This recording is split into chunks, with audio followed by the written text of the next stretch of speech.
Electricity is a source of energy. Modern living is so dependent on it that life without electrical power is almost unthinkable. But again, what is electricity? And that's not an easy question.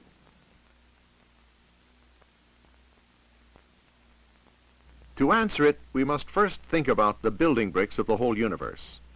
And that includes you, me, and everything there is, even this pylon. If we get in close to the iron, and then into the iron, we will see that it is built up from molecules. And then we will see that molecules are made up of atoms. An atom is so small that we really can't imagine it. It consists of a sort of central blob, which is called the nucleus, with tiny fragments of matter called electrons revolving around it. Different substances have different numbers of electrons revolving around the nucleus. Electrons carry a negative charge of electricity.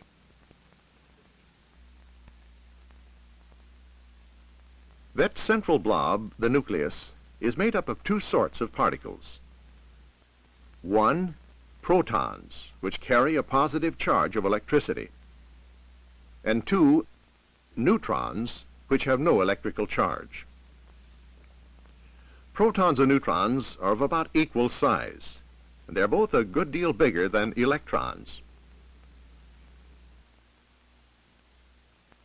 In the nucleus, there's the same number of protons as there are electrons in orbit around it. For example, this is the atom of the metal aluminum, and it has 13 electrons orbiting around it.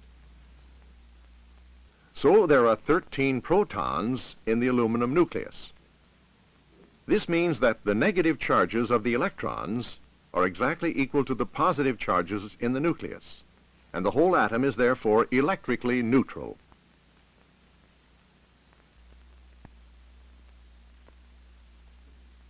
The electrons are bound to the nucleus by the force of attraction between the negative and positive charges.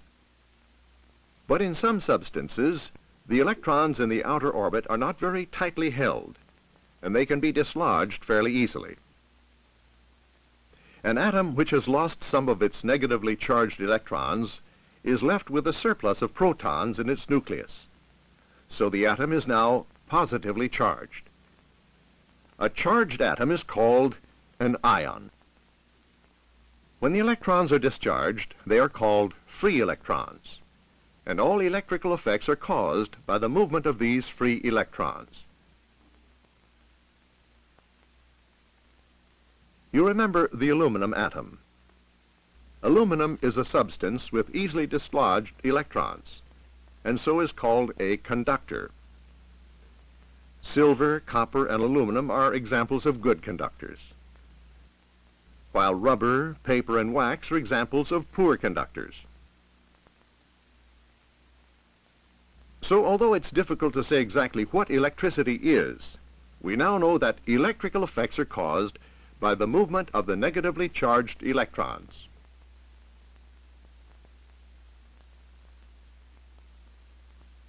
And this is the basis of everything we shall learn about electricity.